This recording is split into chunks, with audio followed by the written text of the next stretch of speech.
NXT Takeover here in Chicago tonight, and coming off also what's been an incredible month, half, maybe 2 months for NXT as a brand with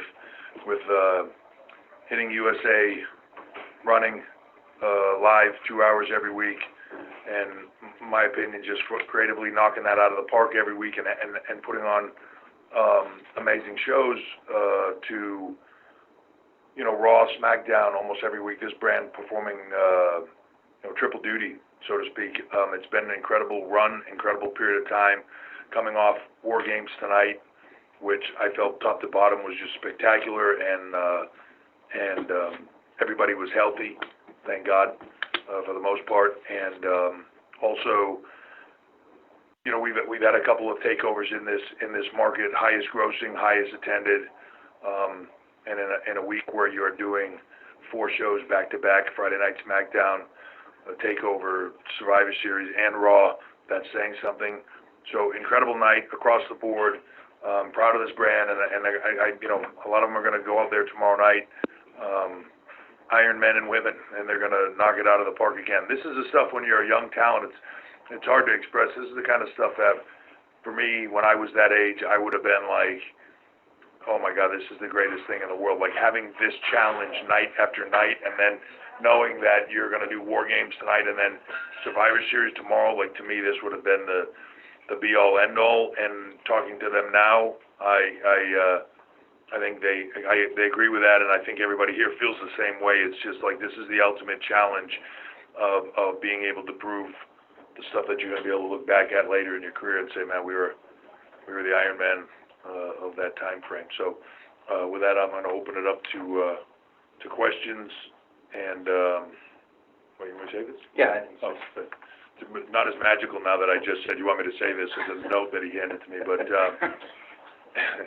it is a fact that Shawn Michaels will announce the NXT Men's Survivor Series team tomorrow on the Survivor Series kickoff panel. We wanted to really wait. Part of it was great for intriguing for the creative aspect of the show, but also we wanted to wait before saying who was going to be in Survivor Series tomorrow on any of these matches, for the most part, especially the 5-on-5, to see who actually came out of War Games injury-free. And, you know, knowing that, you know, anything can happen in these. And, you know, when we have these, I hold my breath until the show is over, so to speak, and they kind of give me that last everybody's okay, because you just don't know. And it's risk to reward. We're taking risks, but we're trying to do it in the most careful way possible. But it is what it is. So we wanted to wait until tomorrow. Shawn will announce that tomorrow. Tonight, for anybody that missed it, RHEA Ripley just announced that on Facebook Live that her team for tomorrow is herself, RHEA Ripley, Io Shirai, who she explained, you know, going into War Games, you just earn respect for people that are just incredible performers. So Io Shirai, Bianca Belair, she knows that she can trust Candice LeRae, and somebody that she's known since she was 16 years old, and that would be Toni Storm. So hard to really not look at that and say that is the deepest team out of Raw, out of SmackDown, and NXT. That is the deepest, most talented team of the group. So it should be spectacular. I know they'll knock it out of the park. And a little earlier on Facebook, apparently somebody pointed out to me on the way in the door here, I said Team Captain Tommaso Ciampa would announce his men's team tomorrow. That was not what I meant. I don't know why I said Tommaso Ciampa. I actually meant William Regal. The beauty of live Facebook stuff is saying the wrong name. It's been a long day. But William Regal will be announcing, obviously, or having thoughts about who we put in that team. And Shawn will be announcing that tomorrow. So with that, I'll open it up to questions. All right, so we're going to start in the room. Nick? Yeah, sure. Paul, say who you are. Yeah, Nick Hausman with Wrestling Inc. You guys were teasing a very big surprise as the 4th member for Team Ciampa. Kevin Owens got a huge reaction, but we are in Chicago. CM Punk is backstage on back on WWE TV as part of Backstage. Have you talked to Punk at all since he came to Backstage? I have not. Okay, so is there any interest in him coming to NXT or working at the Performance Center? No, I have not spoken to him. So, yeah, to be honest, we've not had that conversation. I know, he's working for Fox, and it's a bit of an arm's length from us, which, look, all this stuff is baby steps, but like it's one of those things when people want something so bad, they're like, so you're saying there's a chance, you know what I mean? That's the moment in time that we're in. I even felt like today there was a moment where Sam Roberts was going to say or had said in the kickoff show a couple of times or I can't remember if he actually said it or was about to say the person is in Chicago, and I was like, don't say the person in Chicago in the same sentence, because I feel like you're setting that up. The person is here is fine. Right. It's just I understand it and I get it, but it is what it is at this point in time. Be happy. He's on backstage. He's doing something in the business again, and that is what it is. The rest of it, I've said it a million times. We've all said it. Never say never. But that's a long, long way from. And I know when you say that, then people immediately go, "They're working us," because there's nothing that you can say that will make people think otherwise. But it is what it is. But I promised an epic moment tonight. I think Kevin Owens more than delivered. Blew the roof off the building here, and just knowing Kevin as well as I know Kevin, this was probably one of the biggest moments he's had in a long, long time that he has been looking forward to for a long time. So it was awesome to see him in an NXT ring again. It was. And my follow-up would be, it was not lost on anyone that Matt Riddle hit the spear and the jackhammer tonight. Is there any interest in moving in the direction of a Matt Riddle versus Goldberg match? You have to ask Goldberg. Okay. I don't know. I bet you. I don't know. I've heard of one of the confrontations they've had off camera that seemed like he would be interested in a match. I just don't know if on TV or. Look, who knows, right? Like, I think there's a moment in time. I think that I didn't know he was going to do that. I think Matt's very smart. It obviously. You didn't know he was going to do that? Oh. Obviously garners attention. This is not the tell me everything you're going to do deal. So I certainly don't have a problem with it. I think if he thought that I did have a problem with it, he would have done it. I think there's a trust there. But it's one of those moments. It creates a lot of buzz. So I don't know that he thought much more about it than when in that moment in time it seemed like the thing to do, right? And I think if you've ever met Matt Riddle, that's kind of how he operates as a human being. Yes. Seemed like the thing to do at the time, bro. It was a good idea, man. I got people talking. Exactly. Yeah. So. Stephen Milhausen Sporting News. Nice to be here, Paul. And just kind of follow on what Nick was saying about Kevin, and a lot of people saying on social media what's going on right now with Kevin since he's on Survivor Series tomorrow night with Team Raw. Is it back to NXT full time, or was he gonna still be in the match tomorrow night? To be honest, I'm not sure at this time. If he is in the match, interesting. Is he really in the match, or is he? You know what I mean? Like, that's an interesting dilemma, isn't it? If he's on Team Raw, but the night before he was facing off with the Undisputed Era and teaming up with Tommaso Ciampa and all those guys in NXT, interesting. What could happen there? I don't know. This is a moment in time of a lot of things have happened. It's funny how a mechanical issue with a plane that people blow up into something so much more, but a mechanical issue in a plane can create chaos that creates so much special, magical moments within it. And when you can capitalize on those things, it's amazing. So to me, that's what this whole month has been, and this is a part of that. Where does that go? Unsure. It sure does make it interesting. In the follow-up, when you look at the end of the match, and you see Tommaso and you see Adam on the top of the cage, what is running through your mind from the time they're getting ready, when the move is getting ready to happen, to the time they go through the air and through to the table? Yeah, those are the moments where I'm just holding my breath. And, the truth is, in this business, I've seen more people get injured, including myself, on dumb little things that, the stuff that the big, giant spectacle spots that you really put so much care and thought into, yes, they're extremely dangerous. Yes, they're extremely impactful. But it's funny, just more often than not, it's the guy running across the ring that just turns his ankle and, you know, he's out 6 months or whatever.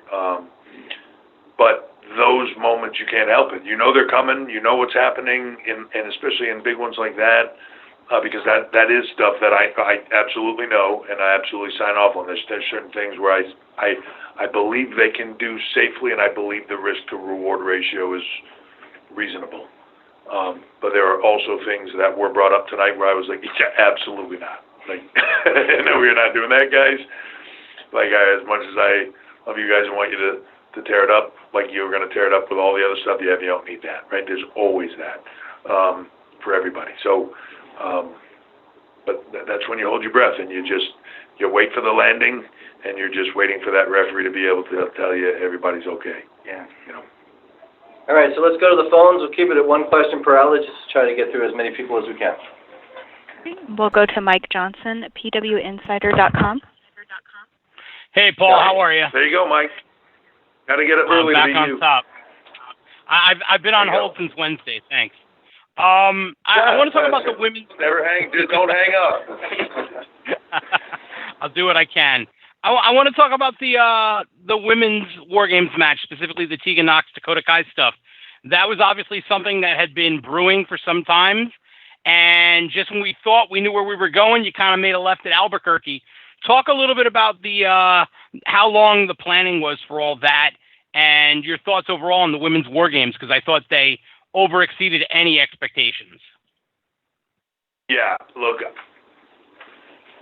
as high as, I believe in them, I think, more than anybody, right? And as high as my expectations were. When this first idea was first brought up, women's Wargames, there were some people that thought, absolutely. There were some people that thought, oof, you're putting them in a really tough spot to be able to do that and deliver, and, you know, the storytelling aspect along with everything else. Like, it was a debate. We debated it heavily. But the belief that they could deliver. Once that was the belief, the idea was where we are at this moment of time, the Tegan, the Dakota, the moment, that was day one. That was day one of this plan of where we were going with all of that. It was kind of sort of came along the idea of, if we did women's war games, if we did this, what if we were able to do that? You know, and it went from there. So right from the get-go, that wasn't a last minute, that wasn't an audible, that was that was the design. Geez, I hate putting a time frame on things because time flies, but it was a design from step one. All right, thank you. Have a good night, and congratulations on a great show. Thank you very much. Thanks for waiting so long on the phone since last week, you know. And we'll go next to Jason Powell, ProWrestling.net. Yeah, hey, Paul, with hey, Jason.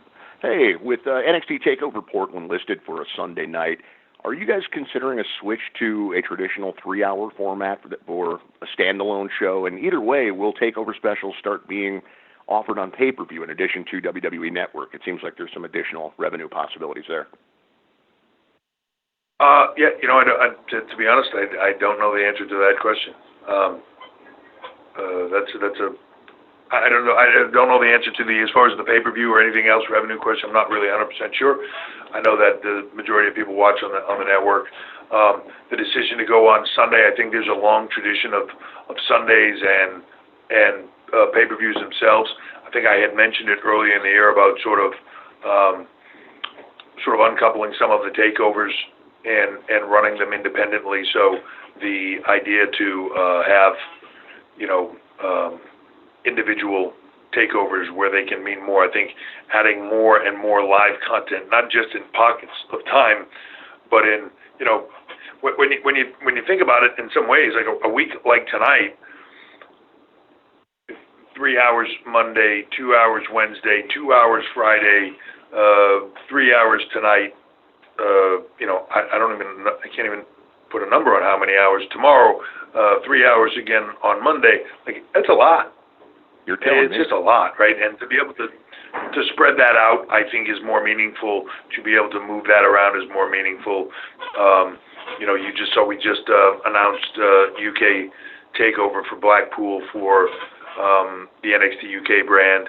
You're going to see more of that. You're going to see more of that kind of standalone and having more and more live content in that manner on the WWE Network going forward. Awesome. Thanks for the time. Thank you.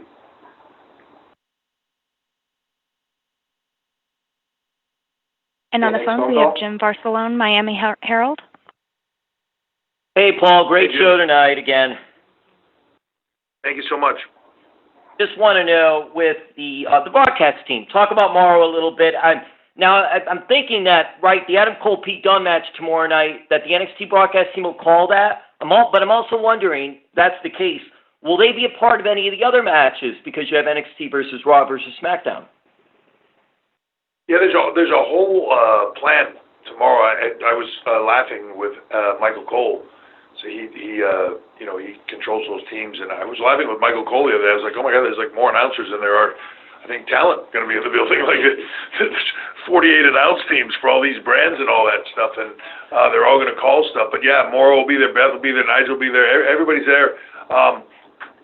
As far as who's doing what matches, when, where, and how, it's kind of a mix, and they're switching off on different things here and there. So, but I believe that the intent is wherever there is NXT involved in a brand, there will be some type of representation of NXT voice, so to speak, within that brand, whether that's Beth, Nigel, or Morrow. So you will absolutely see them within the show tomorrow. I think it's fair for all the brands to have that representation. Thank you. Thank you. We'll next go to Kelly Rowan, PWTorch.com. Hey, Kelly. Hey there. Sorry about that.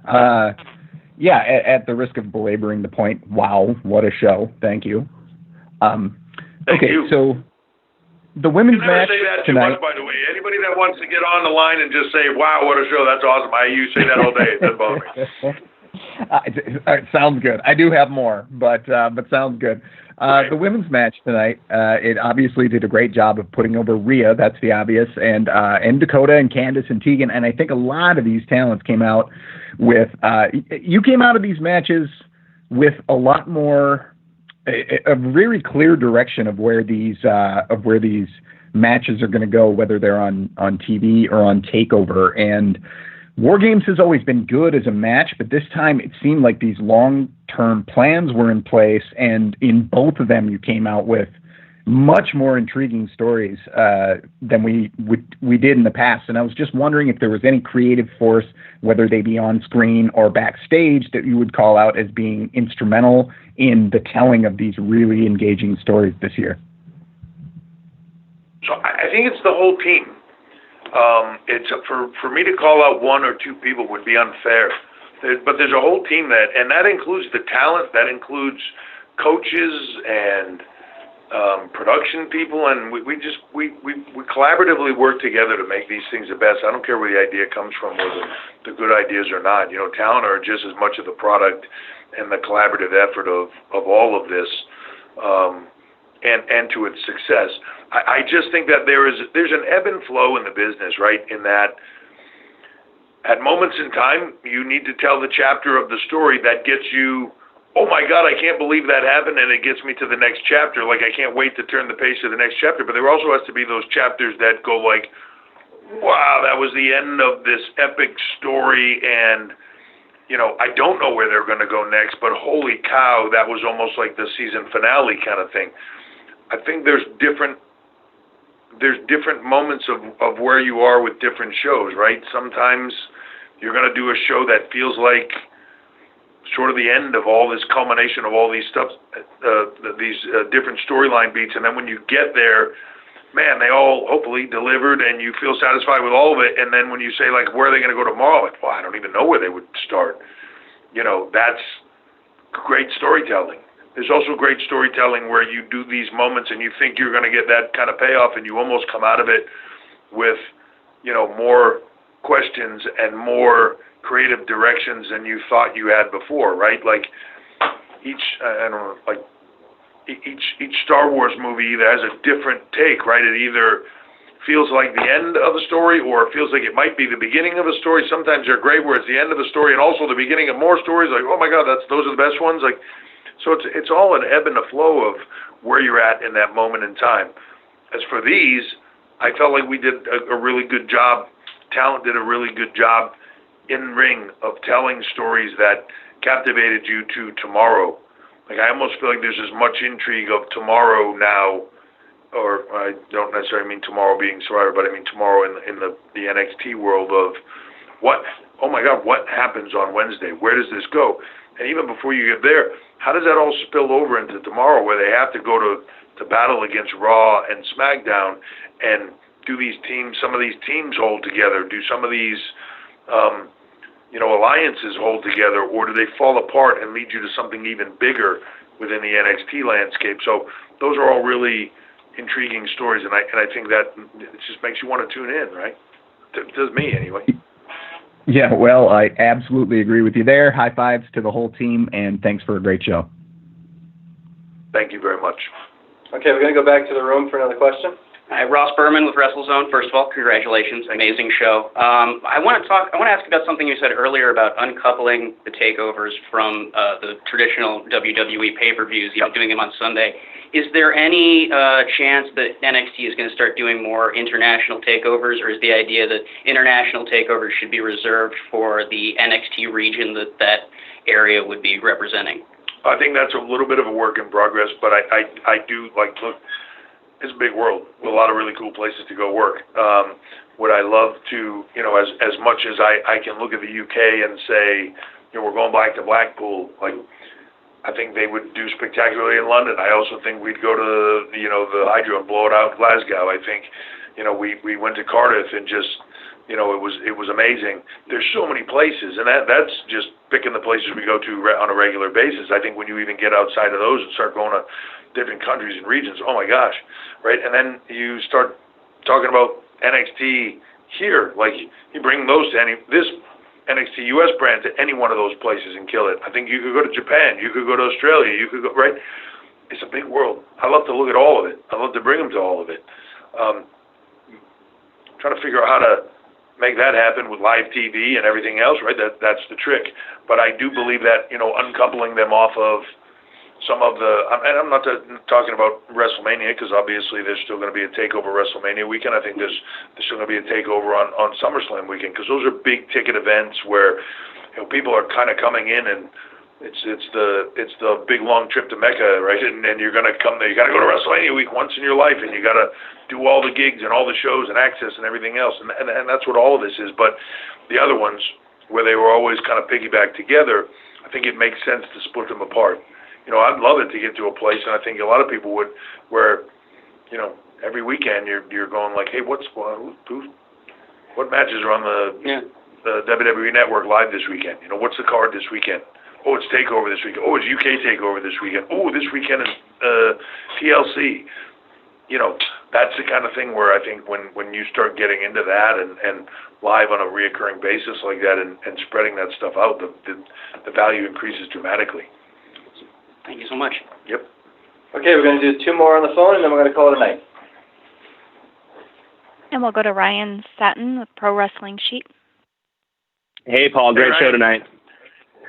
So how does it feel for you personally?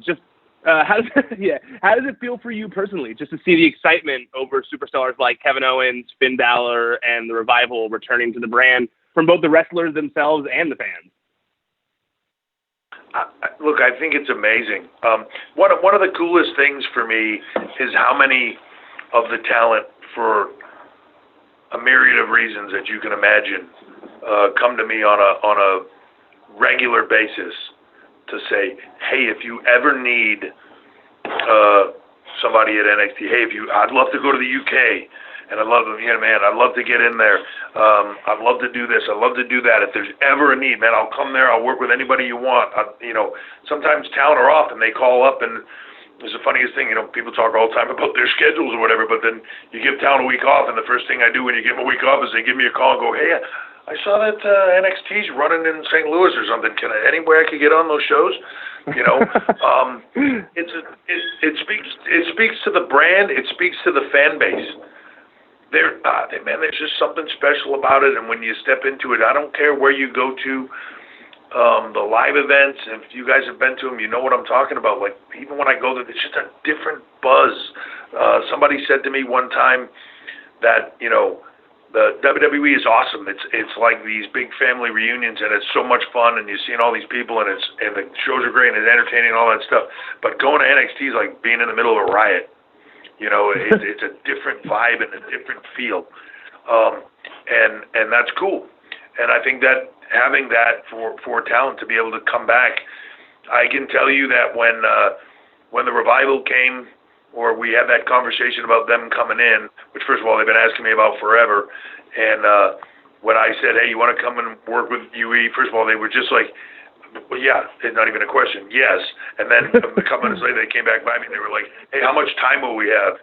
And I kind of said what I was thinking, and they were like, oh my God, like, yeah, oh, thank you so much, this will be amazing. Like, they were just, you know, like little kids getting let loose in the candy store, you know, and that's cool. It's a testament to the brand. It's a testament to everybody that's there that they want to do that, and to the fan base for, you know, bringing that excitement and level of passion. The fan base of NXT brings that passion to the talent, and then the talent bring their passion back to them. It's this symbiotic relationship between the two, and that is something special that they all just want to be a part of. And I'm not saying that doesn't exist in the WWE, but they get that fix on a regular basis, and there's a slightly different feel to it. So every now and then you just want to pop back in there and get that other fix and feel something different, you know. And I can't tell you how many talent,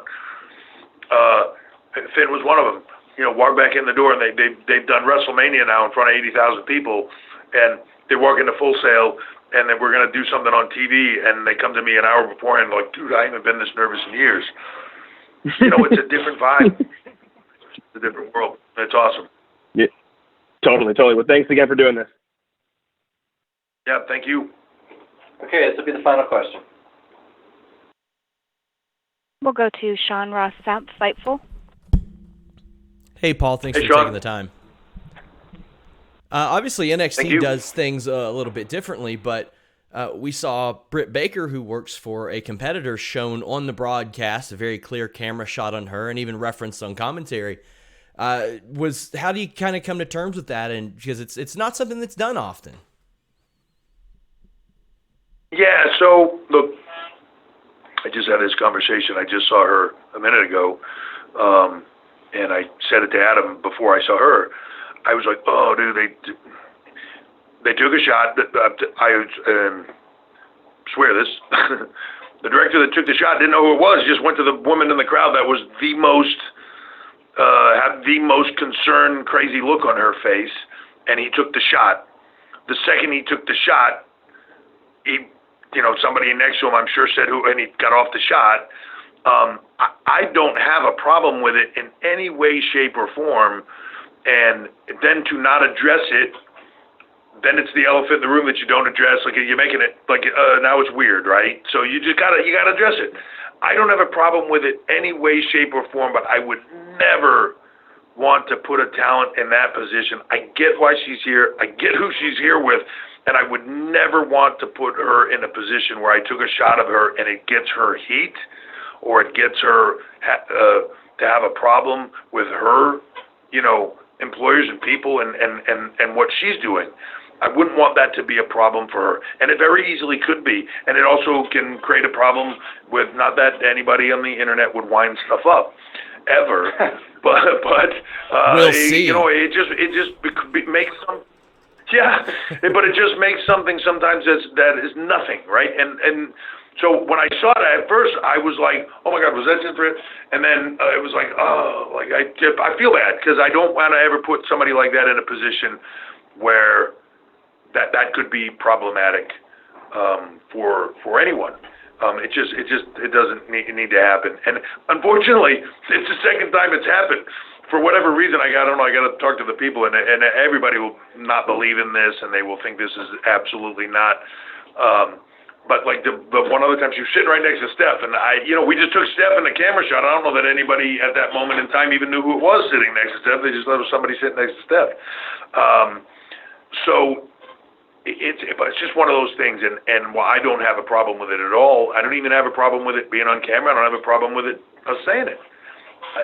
I just would never want it to be problematic for somebody else, because, look, I'm happy for her. She's got a good thing going on. She's killing it.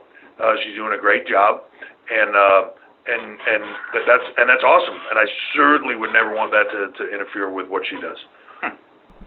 Thank you, Paul. Thank you. Was that the last one? Yes. So I appreciate everybody jumping on this call. I can't tell you, for me, coming in here today and everything, this is one of my favorite buildings. It's just so loud in here, and it's like a phenomenal place as a talent. Come here when we were coming here during the Attitude Era. It's always one of my favorite buildings, and to come here tonight and watch these talent all do this, their passion. Everybody in NXT, from our crew to the camera guys to directors to on-camera people to in-ring talent and everything, the passion is infectious. And I can't tell you enough that when I come here and I see everybody, how hard they work and the passion that goes into it, for me, it's inspiring, and it just makes me want to go 24/7 for them, to give them everything they ever wanted out of this business and then some. And that's what I saw here tonight, was just passion at a whole different level than I often see, and then that is out there in a lot of ways. So it was an awesome night. I'm so proud of all of them, and I look forward to doing it again. But thank you all for the support on this. Thank you for taking the time to make the call, and I will talk to you next time. Thank you. Thanks, everybody. Enjoy Survivor Series tomorrow. And that does conclude today's conference call.